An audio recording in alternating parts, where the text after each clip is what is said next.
क्या कोरोना यानी कोविड-19 को लेकर के दुनिया भर में हुई फजीहत के बाद चाइना अपने को असुरक्षित महसूस करने लगा है?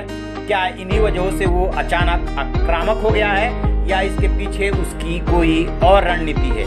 जिस तरीके से दक्षिण चीन सागर और भारत चीन सीमा पे तनाव बढ़ा है और इसी बीच में चीन ने 2020 के अपने रक्षा बजट में 6.6% की बढ़ोतरी की है, उससे तो कुछ ऐसा ही विशेषज्ञ अंदाजा लगा रहे हैं। हालांकि 2019 और पिछले 3 साल के मुकाबले ये उसका निवेश बहुत कम है और अब वो इस बार जो है खर्च करने जा रहा है वो रक्षा बजट में 12.68 खरब युआन यानी कि 178 अरब डॉलर। चीन का रक्षा बजट अमेरिका के 2020 के रक्षा बजट का 1/4 है। अमेरिका ने रक्षा बजट पे 686 अरब डॉलर खर्च किया था। लंबे वक्त से चीन रक्षा क्षेत्र में निवेश में अमेरिका की बराबरी करना चाहता है, लेकिन परिस्थितियों ने उसको अलाउ नहीं किया। इसके बावजूद वो मोटी रास लगा रहा है, इस क्षेत्र में निवेश कर रहा है और काफी आक्रामक है।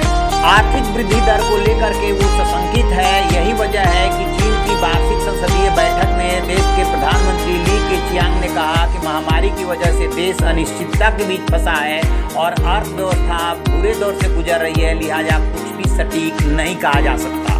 सिंगापुर के institute of defence and strategic studies के जो उसका मानना है वो ये है कि चीन को लगता है कि उसे खतरा है और वो जल्द से जल्द अपनी सुरक्षा बढ़ाना चाहता है।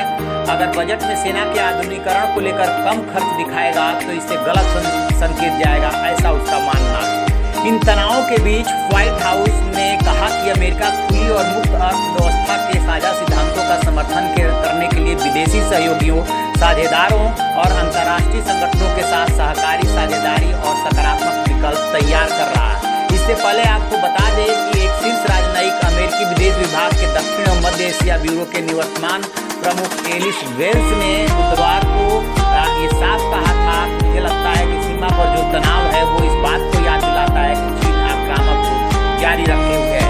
चाहे वो दक्षिणी चीन सागर हो, भारत से लगी सीमा हो, हम चीन द्वारा उकसाने वाला और परेशान करने वाले व्यवहार को लगातार देख रहे हैं।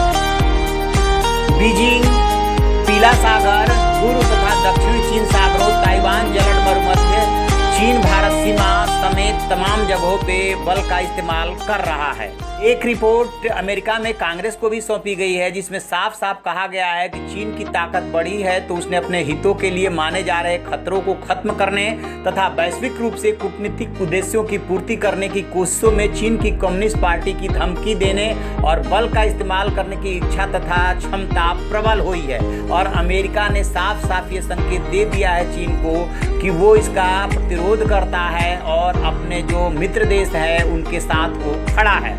भारत के संदर्भ में एक बात बता दें कि चाइना न सिर्फ लद्दाख में या सिक्किम में और अरुणाचल में समस्या पैदा कर रहा है, बल्कि वो नेपाल को भी उकसा रहा है। लिपुलेख का जो ताज़ा विवाद है उसके पीछे भी चाइना का हाथ माना जा रहा है, लेकिन भारत ने भी संकेत दे दिया है कि वो इन सब मामलों में, रक्षा मामलों में, सीमा के मामलों में कोई समझौता नहीं करेगा। स्वाभाविक बात है कि इसको लेकर के चाहे ताइवान मुद्दा रहा हो, चाहे सीमा विवाद रहा हो, भारत चीन के बीच और उधर अमेरिका चीन के बीच काफ़ी तनाव बढ़ा हुआ है इस समय। अमेरिका ने WHO को 1 महीने की मोहलत दी है कि वो फैसला कर ले। हालांकि चीन कोरोना वायरस की जांच के लिए तैयार हो गया है, लेकिन कहा है कि पहले इस पर काबू पा लिया जाए, उसके बाद जाँच होगी। अलबत्ता जांच जब होगी तब होगी, उससे पहले जो सारे देशों के एक तरफ और सारे नहीं तो अधिकांश देश एक तरफ, दूसरी तरफ चाइना, ये जो तनाव है क्या हमें भारी उथल की तरफ ले जा रहा है? क्या कोई अनहोनी हो सकती है? क्योंकि चाइना अपनी कंपनियों के पलायन के संकेत मिलने के बाद काफ़ी परेशान है और उसे लग रहा है कि भारत उसका प्रतिद्वंदी बन के उभर रहा है। इसको लेकर के ज्योतिषियों के क्या कहना है उसको भी सुन लेते हैं। हालांकि ज्योतिष के बारे में कुछ भी दावे के साथ नहीं कहा जा सकता कि कितना सही होंगे, कितना इनकी भविष्यवाणी सही नहीं होगी, बट चूंकि एक बहुत बड़ा वर्ग है जो इसको साइंस मानता है, इसलिए सुनिए इसके बारे में क्या कहना है युवा ज्योतिषी प्रद्युम्न तिवारी का।